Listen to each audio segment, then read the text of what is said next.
ரிசல்ட்ட பாத்துக்கிட்டு இருந்த உதயநிதி டிவியை உடைச்சு அம்மா கிட்ட போய் அழுகுறாரு. ஒருத்தர் டிவியை உடைச்சிட்டு அரசியலுக்கு வந்தார், இன்னொருத்தர் விஜய் அவர்கள் ஆட்சி அமைச்சிடக்கூடாதுன்னு டிவியை உடைச்சுக்கிறாரு. என்னது விஜய் சிஎம்மா? ஐயோ எரிதே, என் வயிறு எரிதே, என்னால அது ஏத்துக்க முடியாதுமா, ஏதாச்சும் பண்ணுமா, இவன் முதலமைச்சர் ஆகக்கூடாதுமா, மா நீதிஸ்மா, முதலமைச்சர் நீதிஸ்மா. துர்கா ஸ்டாலின் சேகர் பாபுவை கூப்பிட்டு தம்பி அழுவுது, நீங்க எல்லாம் எதுக்கு இருக்கிறீங்க, ஏதாவது பண்ணுங்க. கண்ணை தொடைய கண்ணு, இப்ப எதுக்கு அழுதுகிட்டு இருக்க? தட்டு மரத்தோட வாரிசா இருந்துட்டு கண் கலங்க நான் எப்படி?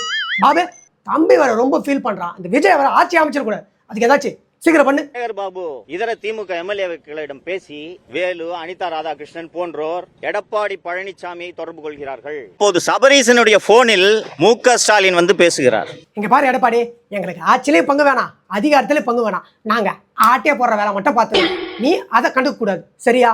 இதை கண்டுக்காம இருந்தா நீ தான் சிஎம், ஓகேவா? கருணாநிதியை விட டேஞ்சரடா ஸ்டாலின், கருணாநிதியை விட டேஞ்சரடா ஸ்டாலின் இந்த ஊப்பிங்க உளறிட்டு இருந்தானுங்க. எனக்கு இப்பதான் புரியுது அது ஊழல் பண்றதுலன்னு. நாங்க உங்களுக்கு ஆதரவு தரோம், எப்படியாவது இதை முடித்துக் கொடுங்கள் என்று சொன்னதும் திரு பழனிசாமி அவர்களுக்கு கிட்டத்தட்ட முதல்வரான நினைப்பு வந்து விடுகிறது. என்னது நான் சிஎம்மா? கண்ணுல ஒரு திமிரு, ஆங்காரம், ராஜ நட.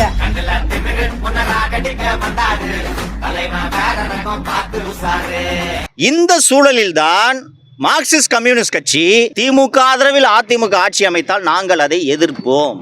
திருமாவளவன் அவர்களும் கம்யூனிஸ்ட் கட்சி உள்ளவனுங்க மானஸ்தனுங்க, மக்களை ஏமாத்தக்கூடாதுன்னு நினைக்கிறவனுங்க. ஆனா இவனுக்கு ரெண்டு பேரும் மக்களை ஏமாத்துறதே பொழப்பா வச்சிருக்கிறவனுங்க.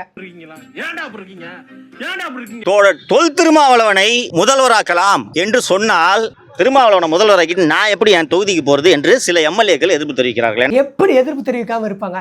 ஏன்னா அங்க ஜாதி பெருமையை சொல்லி தான் ஓட்டே வாங்கியிருப்பாங்க. அந்த பெருமையை சொல்லிட்டு இப்போ திருமாவளவர்களை முதல்வராக்கினா ஓட்டு போட்ட மக்கள்லாம் மூத்திர செஞ்சுக்குள்ளே வைத்து மொத்து மொத்து மொத்து மொத்த மாட்டாங்க.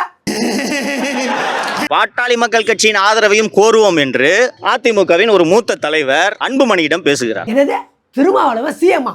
No no no. என்னங்க அதெல்லாம் சரி வராதுங்க. வேணும்னா இப்படி பண்ணலாம், திருமாவளவன் அவர்களை 2.5 வருஷம் ஆண்டுக்கு சொல்லுங்க, நாங்க 2.5 வருஷம் ஆண்டுக்கிறோம். ஏன்னா நாங்க ஆண்ட பரம்பரை, தீச்சட்டிங்க தீச்சிரும். இது சரியா வராதுங்க என்று இணைப்பு துண்டிக்கப்படுகிறது. என்னது 2.5 வருஷம் நீ சிஎம்மா? என்னங்க இதெல்லாம் ஒத்து வராதுங்க, நாங்க என்னென்ன பிளான் பண்ணி வந்தோம், இப்ப பாதியிலே போக வேண்டியது. 10 நிமிடங்களில் மீண்டும் இணைப்பில் வந்த திரு அன்புமணி அவர்கள், ஹலோ, யோசித்து பார்த்துங்க, உங்க டீலிங் எனக்கு ரொம்ப பிடிச்சிருக்கு. எனக்கு முதலமைச்சர் பதவியெல்லாம் வேணாங்க, என் ஒய்ஃபுக்கு துணை முதலமைச்சர் பதவி மட்டும் கொடுத்துருங்க. தூத்து மூடிட்டு போனா உட்காருங்க ப்ரோ, 1008 டென்ஷன்ல இருக்கு ப்ரோ, ப்ளீஸ் ப்ரோ, தப்பா எடுத்துக்காதீங்க. இந்த பக்கம் போனா 2.5 வருஷம் சிஎம் கேட்கும், இந்த பக்கம் போனா துணை முதலமைச்சர் கேட்கும். சமூக நீதி என்று பேசிவிட்டு முதல் முறையாக ஒரு தலித்தை தமிழகத்தின் முதலமைச்சர் ஆக்கி இருக்கிறோம் என்ற பெருமை 2 திராவிட கட்சிகளுக்குமே வரும். சிறப்பான யோசனை, இதை செய்யுங்கள். கையக்குடியா, என்ன சிந்தனை, என்ன அறிவு. அதுல ஹைலைட் என்ன தெரியுமா? திருமாவளவனை கொண்டு அங்க அங்க அங்க நிறுத்திருக்க பாரு. திருமாவை முதல்வராக்கலாம் என்று சொல்லும் போது எடப்பாடி பழனிசாமி, என்னங்க எல்லா கட்சிக்காரங்கிட்ட டீலிங் பேசிட்டேன், திருமாவளவனை முதல்வராக்கிறதுக்கு எல்லாருமே ஓகே சொல்லிட்டாங்க. என்னது திருமாவளவன் முதல்வரா? திருமாவளவன் முதல்வராகிறதுக்கு தான் நான் கட்சி நடத்திங்கிறேன்னா, ஒன்று முதல்வரானா நான் ஆனோம், இல்ல எவனா ஆகக்கூடாது. நான் கொஞ்சம் மென்டல், எந்த நேரத்துல என்ன பண்ணுவேன்னு எனக்கே தெரியாது. இன்னைக்கு அதிமுக சார்பில் தேர்தலில் போட்டிட்டு அத்தனை பேர் 5 கோடி ரூபாய் கடன்ல இருக்காயா, வட்டி கட்டிட்டு இருக்காயா. உங்களை யார் ஓட்டுக்கு காசு கொடுக்க சொன்னது? இவங்களே ஓட்டுக்கு காசு கொடுப்பாங்களாம். அந்த காசு கொடுத்தனால இவங்களே கடன்காரனா வாங்கலாம். இதுல பியூட்டி என்னன்னா, அந்த காசையே வாங்கிட்டு ஓட்டை எடுத்துன்னு போய் விசிலுக்கு விசிட்டானுங்க. இன்று வம்படியாக விடாப்படியாக தாவேக அரசை கவிழ்த்தே தீருவேன் என்று கங்கணம் கட்டி கொண்டிருக்கிறார் திரு எடப்பாடி பழனிசாமி. அது ஒன்றும் இல்லை, ஓசில்லே முதல்வராகி ஒய்யாரமா ஊர் ஃபுல்லா சுத்தி நின்றாரு. இப்போ வீட்டுக்குள்ள உட்கார முடியல பொழுது. அது மட்டும் இல்லாம தாவேக்கா முதுகுல குத்துருச்சு, தாவேக்கா முதுகுல குத்துருச்சு, எங்க போனாலும் சொல்லினுங்கிறாரு. முட்டி போட்டே போய் முதல்வர் ஆக்கணவங்களே முதுகுல குத்துனவர் இந்த எடப்பாடி. இவரு எங்களை பத்தி சொல்றாரு, முதுகுல குத்திட்டாங்க.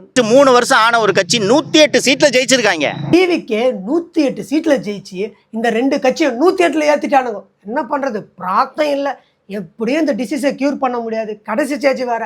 சரி என்ன பண்றது, வாங்க ட்ரை பண்ணி பார்ப்போம், வாங்க.